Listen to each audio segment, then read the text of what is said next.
Opinions expressed in the following programs are those of the participants and do not necessarily reflect those of Rogers nor Rogers TV.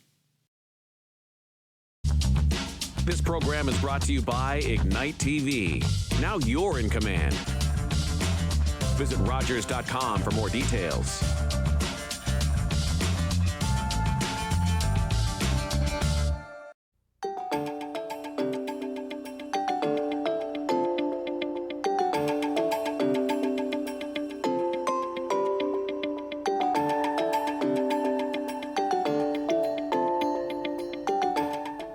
Hi everyone and welcome to the Post Office. I am your host, Mayor Lisa Post. We've got a special treat today. We've brought in a mayor from another community to come and chat with us today. So welcome Mayor Darren White of Melancthon. Hi Lisa, good to be here. Thank you for being here today. Yeah, no problem. You've been around the community a long time, so most people probably know who you are, but for those who don't, let's start off with a bit of who is Darren White. So give us a little bit of your background. What do you want to know? I'm just a regular guy. I got into politics about maybe 12 or 14 years ago when I got sick of the bad decisions that were being made by politicians, which is ironically how a lot of municipal politicians get involved. Absolutely.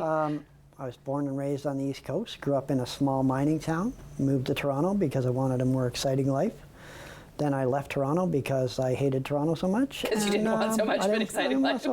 Yeah, and I moved out to the country. Ultimately, through Orangeville, I lived here for a while, and then I moved out into the country. So how long have you been in Dufferin County area then? 25 years or so. 25 years, so still a newbie. Yeah, right? Totally, that's totally accurate. Absolutely. So what's your professional background? Talk a little bit about that. Well, I've done a little bit of everything over the years. I was a nightclub DJ in Toronto for a number of years. I did some, sort of hospitality management thing for a while. I've got a degree in hospitality management. I've got a degree in environmental science, and somehow I ended up being a contractor. So interesting path. Yeah, that's probably not the straightest path. No, to get to contractor. it was a lot of turns and twists and some hills in there as well. Yeah. That's awesome. So what are you doing now for work? Right now I'm a contractor. I do home renovations, decks, sheds, basements, that kind of thing. That's a busy time right now. It is. Yeah. Absolutely. So you decided to run for mayor at for council at some point, and where did that come from? So where did you, what prompted you? Ironically, I got in a really weird way.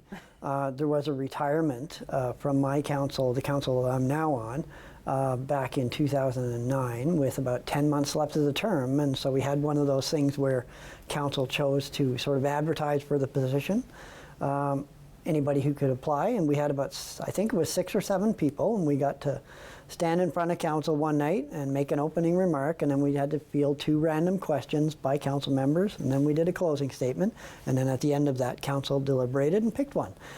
And that was me. Excellent. Yeah. That's a pretty cool way to get on council. It was. So you had 10 months then where you got to get your feet wet a little bit with how municipal government works. Yeah. And how was that? How was it joining a council at that point in a term? Well, I can tell you my first memory of council is I got sworn in, and then my CAO, who's still my CAO today, gave me this envelope that was like 2.5 inches thick of papers that I had to read for the next meeting. So now everything is done by computer, of course, but back in the day it was big envelopes, so lots of paper. So it was very eye-opening early on, very, really, I got to read all this? But luckily, my education background in business management and in environmental science really helped understand a lot of those things that are not, because you see some of the things, some of them are very scientific and technical reports. Very technical stuff. And I think I have a leg up on a lot of people being able to read that kind of thing and understand it. So obviously you enjoyed the first 10 months because you decided to do it again. I did, yeah. So when you ran in the following election, I guess that was 2010. 2010, yeah. You ran for a position deputy on mayor. council? Oh, for deputy mayor at Deputy that point. mayor, yeah. The current deputy, or the deputy mayor at the time was running for mayor, and nobody else wanted to run for deputy mayor, so I said, well, I'll give it a shot and see where we go, and here we are. Okay, so you ran for deputy mayor, served one term as deputy mayor? One term as deputy mayor, and I'm in my 3rd term as mayor. Excellent. Yeah. That's exciting. It is. And on top of the work that you get to do, so you've pretty much been a part of county council then, almost right from the beginning of your career. Yep. 10 plus years now in county council. Yeah. That's amazing. Yeah. So you're probably amongst one of the most experienced people at that table. Well, I appreciate you saying it that way because I've been referred to as the elder statesman of county council, which didn't sit well with me. But when I looked around the room, there I was. That's right. Yeah. Yeah, no, that's great though, because that history and experience of what the county started at back in 2010 to today is very different. Very different. So what would be some of the biggest changes that you've seen throughout your career? Well, I mean, obviously there's the changes in some of the programming things we do, but I think the biggest change I've noticed over my time in county council is really the direction of county council. My first 2 runs at county council were there was a lot of division in Dufferin County between its 8 local tiers and the county, and there was a lot of everybody trying to protect their own turf. And last term, that started to go away a little bit. This term, so far, fingers crossed, knock on wood, all that stuff. It's really, there's a really collaborative atmosphere, which I think speaks well for things moving forward. I would agree with that, and being one of the new members on county council, I would say that, because it's an interesting beast to step into when you've got such a diverse mix of urban, smaller urban, and vast rural area, to bring all those people together to try and do the right thing for the entire group can be very challenging. Exactly, and I mean, and I was guilty of it just like everybody else. I was very much, Melancthon is number one, and we have to protect Melancthon at all costs. But the more I got to learn, and particularly when I spent 4 years as warden, I mean, I developed bigger understanding of the county, and I understand that, what's good for Orangeville is good for Melancthon, and what's good for Shelburne is good for Grand Valley, and I mean, if we don't move forward in that kind of a vein, we're just going to be spinning our wheels. And when you look at our neighbors, we are very far behind in a lot of our programming and a lot of our progressive kind of initiatives than they are, because we've spent so much time historically arguing over things that really aren't important anymore. And that sort of goes to the 25 years and you're still a newbie, because I'm not bogged down by a lot of this historical stuff that happened 50 years ago that somebody is still angry about. Yeah. So I think that kind of change is good for the county as well. I think so too, and being the mayor from Orangeville, it's been historically that the Orangeville folks are kind of the bully of county council, or they've been seen that way. There has been some of that. Yeah, I think there probably has been too, but coming in as the brand new mayor, it's an interesting piece to inherit, that's kind of inherently how people see you. So we've been working hard. I mean, they're a great group and trying to really make connections and break down borders and try to show, like, no, I want to do mutually beneficial things. Like, our residents don't see the invisible borders that we see on our maps. Well, I mean, and I will say that you and Todd have both been doing a great job at that. And your council has been supportive of your position. And I think that's, it's different for a lot of people. And for someone like myself, who's been on council probably one of the longest serving now, locally, I still kind of look at you guys with side eye, because I'm always waiting for the other shoe to drop. But I think that you guys have shown sincerity, and not only that, but both you and Todd, in discussions we've had, I mean, you've showed a willingness to learn why the rest of the county is important. And I think to trade, other people have started to be willing to learn why Orangeville is important. And without us understanding those things, I mean, we can't move forward, and we're just not going to. Absolutely. And what's good for a Melancthon resident is very different from what's good for an Orangeville resident. But at the same time, most of the stuff is very much the same. It is. It is still very much the same, whether they're farmers or they're working in a retail shop or in a factory or construction. They all still need to benefit from the same services throughout the county. Yeah. At its core, I mean, our services are the same everywhere. I mean, we have to plow the snow, we have to fix the roads, we have to keep the lights on. And I mean, when you get out into areas like Melancthon, we have no municipal water anywhere. Everything is private wells and septic systems, which has its big bonuses, but it also has its drawbacks. It stifles development a little bit, but at the same time, we're not digging up roads, replacing pipes, which is a big problem and a challenge for Orangeville and Shelburne and Grand Valley. So the need to understand for my residents, the need to understand why that's important for your community is just as important to understand the economic value that farming and agriculture brings to the county as a whole. It is huge. It's the largest economic driver in this county. Yeah. So talk about what it's like to be warden. I know you served as warden for how many? 4 terms. 4 terms as warden. Yeah. So in Dufferin County, the warden term is 1 year at a time. 1 year. So what does that look like? I mean, people are used to hearing about mayors and deputy mayors and councillors. So what is a warden and what makes it different? Well, a warden is, I mean, essentially when people ask me what it is, what's the difference, I tell them it is essentially like the mayor of the county for a short period of time. You're the senior political leader. You run the council meetings.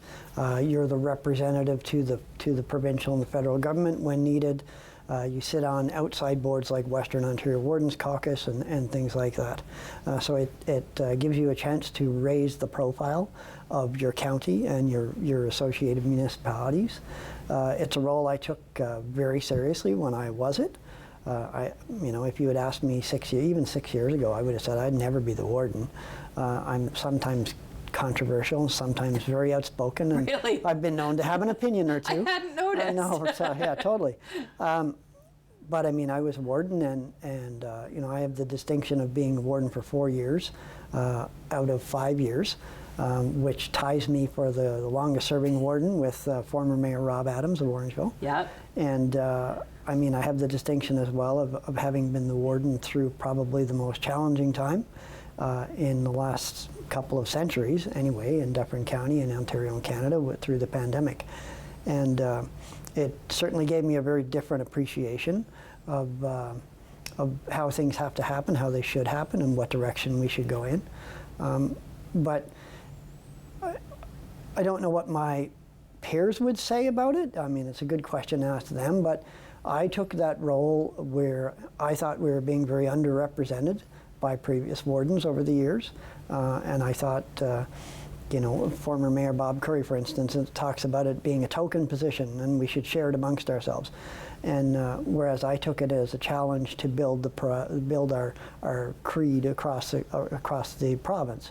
And at one point I was the vice chair of the Western Ontario Wardens Caucus for 2 years, which before me we didn't even really take part in. And the Western Ontario I'm sorry, my phone is going, of course, now that I'm on TV. That's okay. The Western Ontario Wardens Caucus collectively represents 15 counties in southwestern Ontario with 3.7 million people. And I was the vice chair of that. And 6 years ago, I never thought I would have been the warden. And 10 years ago, I never thought I would ever be the mayor. So I've taken that role very seriously. I've tried to increase Dufferin's visibility and their level of respect. And as a result, the gentleman who's now the warden enjoys being listened to on a different level, having a larger voice than we've ever had before. And I think he's doing a fantastic job at it.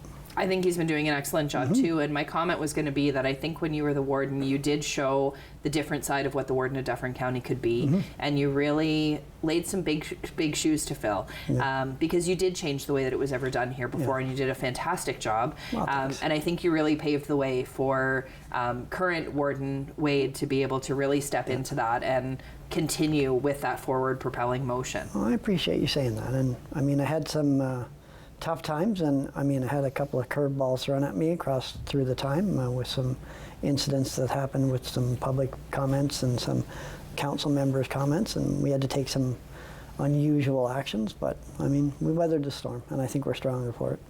So what do you think now are the biggest issues that are facing both your municipality and the county as we kind of move forward through this term? Well, if you had asked me yesterday morning, I would have said Bill 97 is a huge issue with the challenges that I mean, this rapid-fire verbal diarrhea of planning measures that keep coming out of the provincial government. I mean, it's hard to keep up. It's hard to understand what their end picture looks like. And I think even as municipal politicians, if we understood where they're trying to go, we could help them get there. Totally. But, nobody's ever in the loop. But, I mean, of course, yesterday morning, something the county is currently fighting against, which was the severance rules changing. I mean, the government's walked that back. Thankfully, they seem to listen to public opinion sometimes. But I think among our challenges certainly are poverty and affordability, which is a huge one. Healthcare is another really big one, and economic development for our area. We have to start working closer together, and I mean, that's a common theme you'll hear me talk about just about at every meeting now, apparently. Yep. And I mean, we have to start doing things different from the way we've always done them. Agreed. we should continue doing it because this doesn't work anymore. It just really doesn't, and we need to have better hard discussions sometimes and try to move forward. So would you say then that the top 3 priorities that you listed there, would those be the same for you at the county level and at your own municipality? I think so. Do you have some unique planning, being in Melancthon and being a very large farming area, more rural area, with quite a large footprint? How big? What's the size of Melancthon? We're about 900 square kilometers Which is altogether. huge. It's huge. Yeah. Orangeville is 16 square kilometers, so there's that difference, right? So you've got unique planning challenges that don't affect Orangeville the same way. So do you have some interesting developments going in and some changes? Do you see Well, changes? we have some proposals for development in which one of the things I ran on the current election and most of the people who got elected with me who agreed with was smart planning. We don't want to see too much residential development out on taking up prime agricultural land, but we do recognize that there's a housing shortage. We recognize there's an affordability problem and that we have to do our part. So we've tried to push some development close to the communities of the borders of Shelburne and the borders of Dundalk. Yep.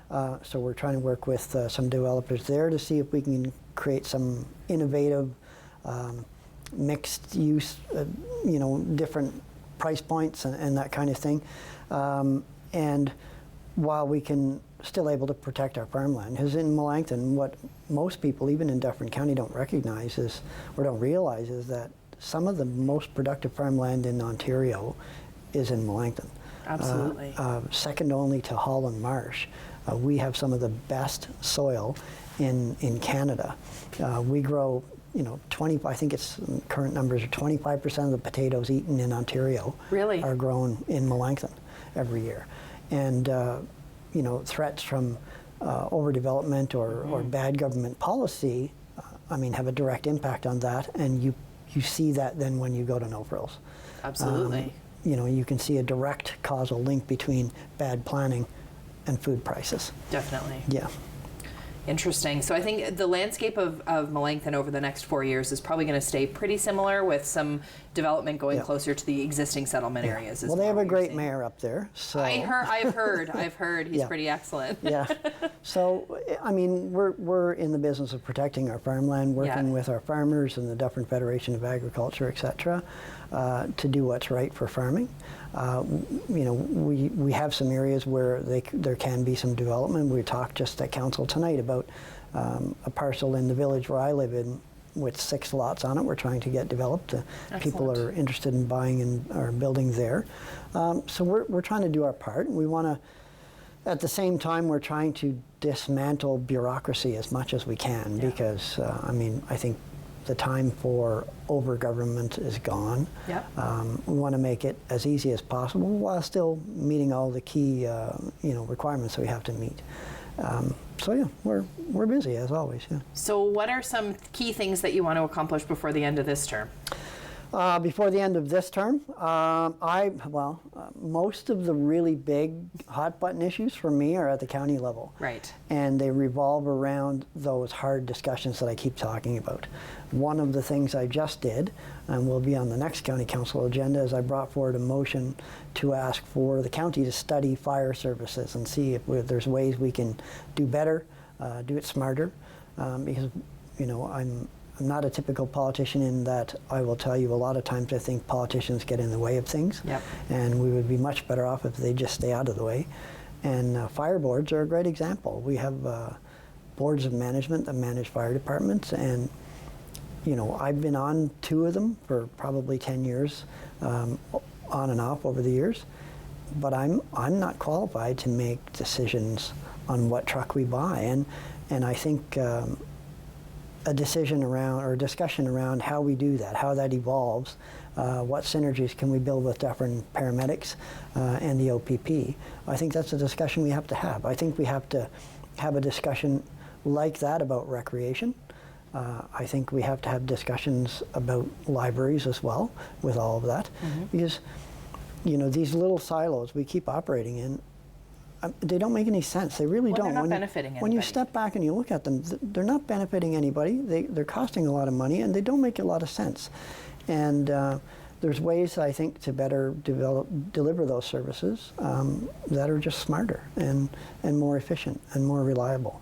And I think, you know, when I mentioned the fire thing the other day to a fellow councillor from another municipality, he said, well, that's not going to save us any money. Well, maybe it doesn't always have to be about saving money. Maybe this one is about saving lives. Right. Maybe it's about just better decisions.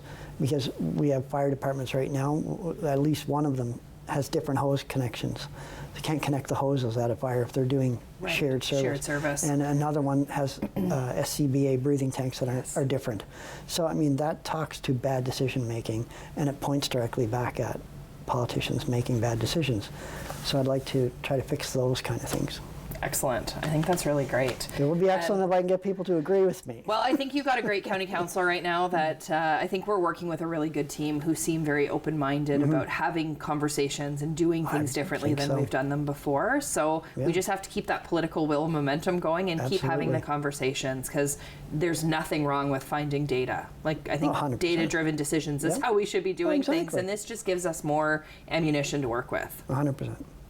So we're going to shift gears a little bit before we're done today. Okie dokie. And we're going to move aside politics and talk about the other way that I know you in the community, which is through our joint connections with the 1849 Lawrence Scots Army Cadets. So can you talk a little bit about your career with the military and how you got into that? Well, I hold a commission, a Canadian Forces Commission, as an officer in the Canadian Forces Reserves. I'm currently a captain, and I have served for about 15 years, all told. I just received my CD, which is a 12-year award in the Canadian Forces for 12 years of good service. And I do that as an officer with the local cadet unit, which many people will see out in the community. They'll be out in the community Saturday fundraising, so when you see them, put some money in the jar. You got to get that plug in. Yeah. So I've been doing that because I enjoy working with youth of the community. I enjoy watching them grow into good, productive citizens of our community. And but my kids went through it, and I'm affectionately known in the program as a SIP, S-I-P, which is a sucked-in parent. My kids were in the program, I got sucked in, and now I became an officer in the Canadian Forces Reserve. So it's good that I know what my acronym is. That's a really good one to know, because I am also a sucked-in parent. Yeah. So, you know, full disclosure, my daughter is part of that program as well. My son was before her, and it's been a fantastic program for both of them. They've both learned so much. And well, let's not downplay the accomplishments of your daughter, by the way, who is the current RSM Regiment Sergeant Major, senior cadet, runs the Corps. For a couple more weeks anyway, until she retires and goes off to university. Can't believe that's going to be done, Yeah. Can you talk to those listening about what the program's all about, what it costs, how they get to do stuff? Yeah, well, it's a youth program, and it's for kids from 12 to 18. It focuses on things like citizenship, personal development, health and wellness, community service, all those good things. But it does so with a bit of a military sort of theme. So there's an element of drill and ceremonial, and there's lots of learning, lots of opportunities, lots of camps. But it really gives kids, younger people, the ability to discover who they are, what they want to be in life. It's a fantastic program with tons of resources thrown at it. And the best part about it is it's free. It's free to everybody, boys and girls. You know, we can see over those 6 years, oftentimes kids start as a shy 12-year-old and leave as a leader at 18 and go off into the rest of their life. The program, I mean, I've had kids. My own son has, did the Canadian Forces parachutist course in Trenton about 8-9 years ago, where he got to jump out of planes with Canadian Forces members, free of charge. I've had cadets who have gone to, we had a former cadet who went to base camp of Mount Everest, free of charge. So cool. We've had cadets go all over the world, all over Canada, to different camps, all free, never costing parents a cent. It's a great program. I highly recommend it to anybody. If any kid is willing to put a little bit of work into it, they can really get a good foothold in life. So other than the once-a-week training, what else does the Corps do throughout the year? Oh, we do at least 4 weekend FTXs out in the woods, rolling around in the mud, sometimes. We do one that's sort of a map and compass exercise, one that's sort of survival themed, one that's adventure themed, and one that is sort of fundamental sports and fitness-y kind of theme. This year, for the first time in a couple of years, we did a winter FTX. So those are sort of the component things we do. We also have a rifle team, sort of a marksmanship team. We have a biathlon team. We have ability to have musician and band training through our regiment, which is the Lawrence Scots Peel Dufferin-Caledon Regiment. We have the ability to do all kinds of joint training with other units. We work with Shelburne Air Cadets and Grand Valley Air Cadets from time to time. And yeah, we do all kinds of things. We do day cleanup activities in the community. We do our fundraising like you'll see this weekend. Yeah, we do all kinds of stuff. We're very active in the community. Yeah, there's always lots of cool stuff going on with the cadets. 100%. So if parents wanted to join, how would they get involved? Well, if they go onto the Government of Canada website, because it's cadets is a Government of Canada program through the military, so canada.gc.ca, and just search for cadets, it will refer them to a local unit, whether it's here or some other community. And there's a very simple form they fill out, bring it in, meet some people, and no obligation. You can join, doesn't cost anything, and you can stay as long as you want for 6 years, or you can meet a couple of weeks and think it's not for me. Well, and training's finishing up for this season, so they can start again in September would be the That's next correct. intake. Yeah, then, we right? sort of mirror the school year. We're usually off for the summer locally. However, a lot of the kids get to go to different camps.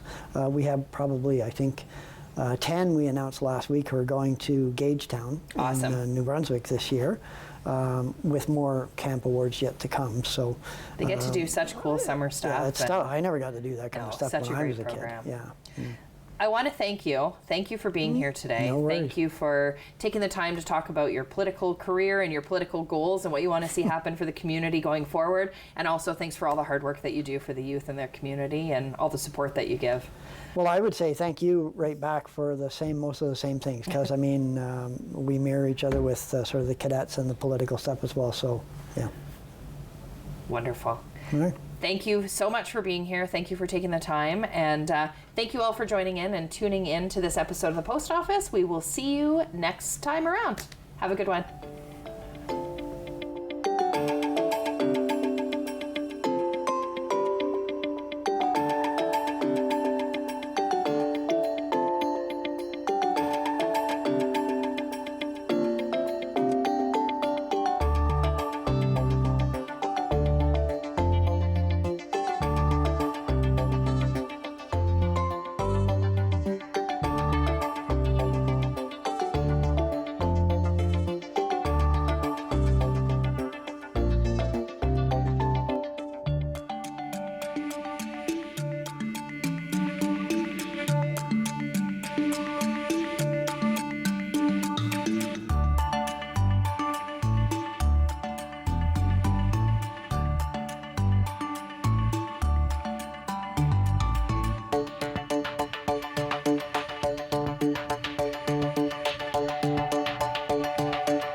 Call the Rogers TV viewer response line, email us, or connect with us on social media. I'm Eric Marchinosa's Cinema Scene in Review. Join me for a monthly movie roundup of new releases either in theaters or available to stream. See you next time in Review. Let's go! I literally saved the world. Thank you, Spider-Man! You're an Avenger. Have I killed you before, Batman?